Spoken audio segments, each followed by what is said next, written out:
What's up, y'all? Knight's Edge here again. Got a little quick review of a really cool little knife. This one was lent to me by Mr. Stephen Weigel, aka Lanyard Man. Big shout out to him and Dominic also, if you're watching. And really appreciate all my subscribers. Appreciate everybody that's on Patreon. Especially Patreons. Hopefully, we'll get some channel members going soon. Still waiting on approval for that, but anyway, if you like the content, hit the like button. If you want more of it, hit subscribe. I really appreciate it. It means a lot to me. So now that that's out of the way, this is a Vero engineering knife. These have recently been a little easier to get a hold of, but in the past they have been pretty hard to get a hold of. It's still a little difficult to get, whatever particular version you want. They're in stock. Some sites have more than others. I'm gonna have it linked down below. Just a heads up, it is an affiliate link. BladeHQ is an affiliate, and I will have their link down below. It helps the channel out if you buy one from there. If not, that's fine too. Totally up to you. So anyway, now I got all that out the way. Vero Engineering, Axon, really super cool knife, man. I really had fun with this one. This is a left-handed version, in case you didn't notice. So I kind of did something a little different. Carried left-handed all day today. Really neat blade shape on this one. The clip, not only is the clip mounted lefty, but the liner lock, instead of being, your standard right-handed, is left-handed. So it's a totally left-handed knife. And it's been really interesting carrying left-handed, and really has not been as bad as I thought it would be. I've been trying to be a little more ambidextrous, but I definitely see where left-handed people are coming from now. Whenever with using a knife that's meant to carry left-handed as a right-handed person. So anyway, before I get into overall thoughts and feelings of it, I'm gonna go ahead and do a quick do all the specs real quick. Get the tape measure out here. So overall length on this one, you're looking at, if you go from the tip of the blade all the way to the end of the handle, you're looking right at 8 inches on the dot. Cutting edge on the, or blade length, I'm sorry, on this one, right at 3 5/8. If you go all the way back to here, and got a little bit of a choil there. Cutting edge on this thing just at 3 3/8, maybe a hair less than 3 3/8 on the cutting edge on that. So pretty decent full-size knife.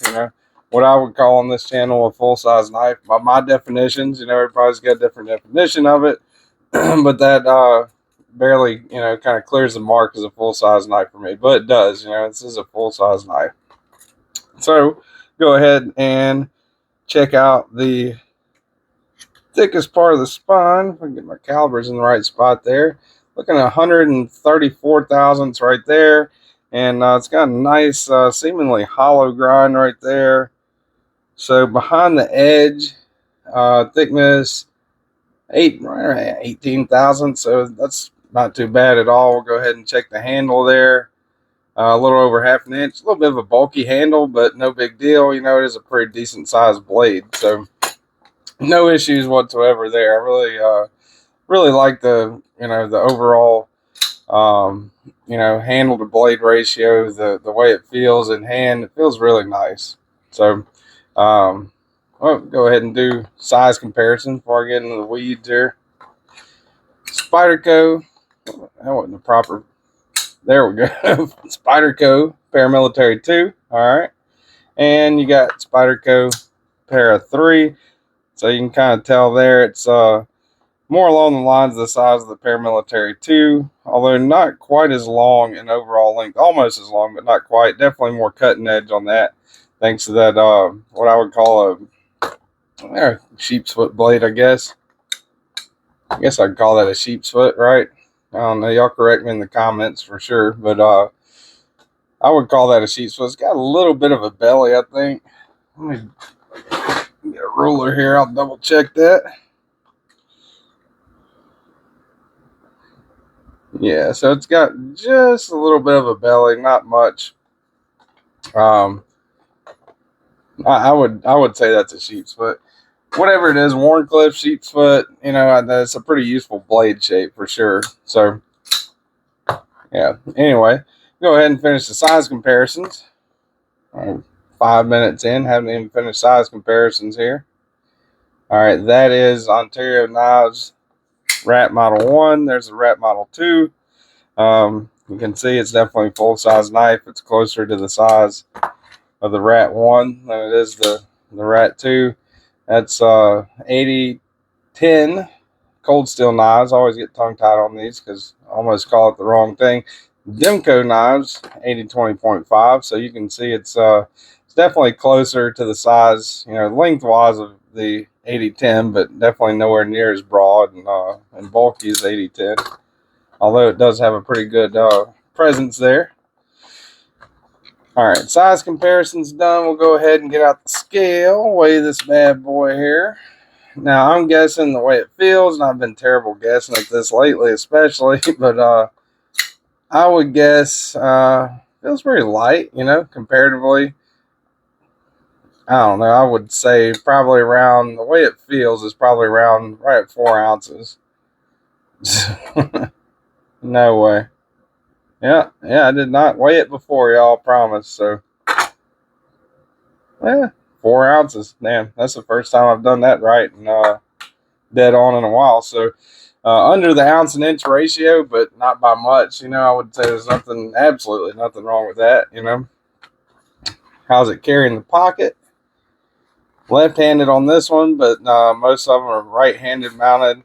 A little bit rough, not rough really, not as hard as a lot of other knives, but definitely doesn't, you know, just drop in, I guess you could say. So, yeah, and these, you know, this is a standard blue jean pocket, so it does have this, you know, doubled up seam there.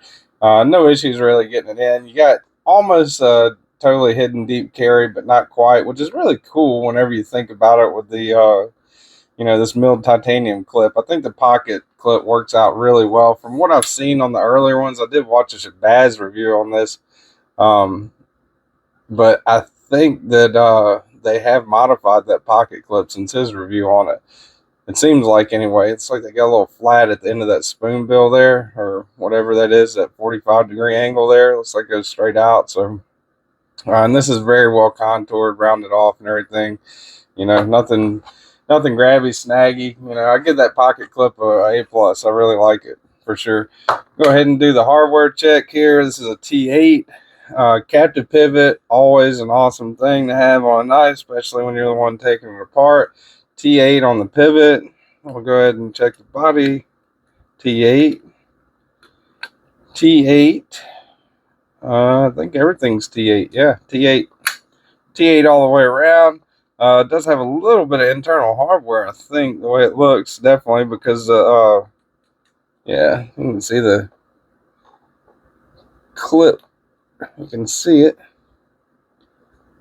Internally mounted clips are, I mean, that's awesome. You know, another good thing about this, you know, I mean, this is a lefty knife, right? So, I mean, you're not obviously swapping the clip over the other side, but, yeah, I think that's pretty cool. You know, definitely. I keep closing it. I mean, you don't have to close it with your other hand. You can still close it one-handed. It's a liner lock. But, I close it with the other hand just because this one in particular is a lefty version, right? They are numbered right there, number 55 of this particular model of Axon. Pretty cool. So that is what I would call a liner lock, an inset liner lock. It's not a frame lock for sure, but it doesn't look like a regular liner lock. It just looks like the liners are kind of, I don't know, nested, hidden in there, whatever. But that's a pretty neat little touch, I think.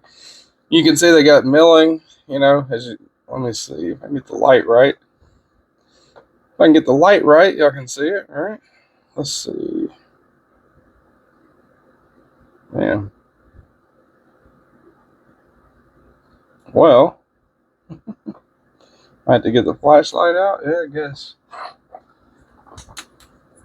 Yeah, there you go. Milled out pretty good. You know, that's definitely a lot of milling. It definitely helps with weight reduction. Doesn't feel, it feels substantial, but doesn't feel bulky. I wouldn't. I mean, you could probably carry this with some swim trunks or gym shorts. I would recommend something like a Bug Out or the Spyderco Para 3 lightweight, Sage 5 lightweight, something like that. Or a smaller Axon. They do make, Vero makes smaller models of knives for sure. But yeah, it's not super duper lightweight by any means. I mean, it's 4 ounces, but still not really you know not really bulky feeling, I guess is what I'm trying to say. Now this one's a G10. They do come in carbon fiber, they come in satin, they come in blackwash, PVD, I think DLC, titanium. So micarta, they come in a lot of different variants, but this one in particular here's the G10, and I really like this one. After handling this one, I was very pleasantly surprised by this, or not surprised. I mean, I really like the way these look, but I was pretty impressed with it. I like this one a lot. This is going to go on the most recommended knives playlist for sure. And you got M390 on the blade. It's hidden somewhere here. I think it's hidden somewhere around here. It's riding on bearings, by the way. Very little billboard. You got the Vero logo right there. You got the V on the clip. This is ERO, Vero, and very, not subtle, I guess, but I think it looks pretty cool, so it kind of blends in a little bit. Nothing at all really showing that much on the blade.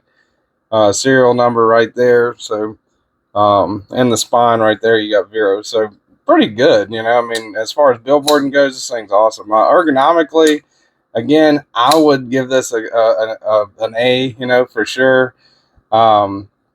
It's right up there with a lot of other good ergonomic knives. I wouldn't put it, quite as comfortable as something, like the Stitch or the Shaman that kind of locks you in solid, but it's pretty comfortable. They got jimping right here, so if you're choked back like this, that's good. Choked up, I wish they'd, it'd be good if they had a little bit of jimping, but that would kind of kill that. I guess you could move the Vero up in here maybe and put a little bit of extra jimping. That would kind of help, that'd be a good improvement, but it's not like it's sharp or anything. So choked up, it feels pretty good, no issues there. Very well contoured, nice grind on the blade. What I would, it seems like it's a hollow grind because it tapers down, right? I think that's what I would call it anyway. Might be wrong on that. Definitely, again, correct me in the comments. Blade grinds is not something that I nail all the time. I know that for sure. If something's obviously a hollow or obviously a compound or obviously a flat, I can call that. But I'm pretty sure this is kind of like a hollow because it looks like that S90V Penguin that I got. But I could be wrong. Very beautiful satin finish on this. I love Vero Engineering's fuller that they have there, that little square, kind of a deployment method. Really easy to deploy it, middle finger flick, detent.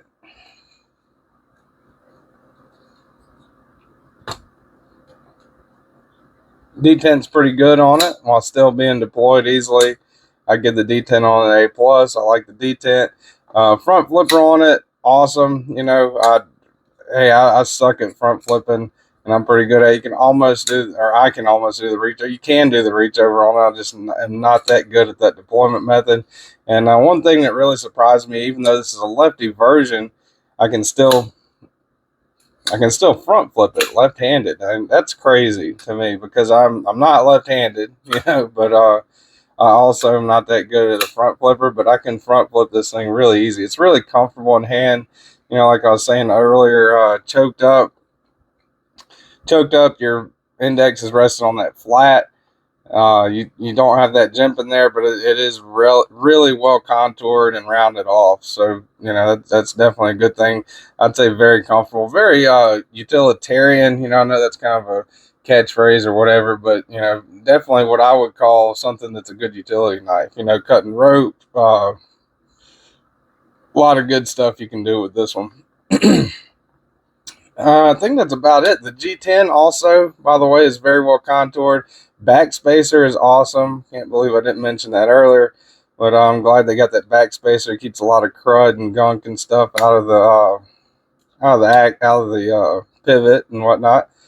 So that's definitely a good thing. These run right around three. I think three. Let me double check that real quick while I'm talking here. 345 is what the marble carbon fiber version runs. That's available right now on BladeHQ. I'm gonna have that one linked down below, but you can find various other versions available on various sites for, you know, prices ranging from 350, you know, a little more for the full tie version, or the G10 version also, you know, cheaper. So definitely a great knife. I really like this one. My very first Vero engineering knife I've ever reviewed, I've ever checked out. They got some pretty good stuff. So definitely check them out. I think it's a nice knife and it feels really good. And I would absolutely love to have this one, but I got to send it back to Lanyard Man. So definitely going to be sending that back to him. Don't worry, Steven. I'm not going to keep your knife forever, dude. But yeah, definitely appreciate that. I think that's about it, y'all. Knight's Edge here, signing off. Appreciate y'all watching, man. Listen to me ramble about knives. It means the world to me. Definitely helps me kind of validate what I'm doing when I see so many people commenting and watching, and you know, it means a lot. So yeah, appreciate you guys, and I'll see you on the next one.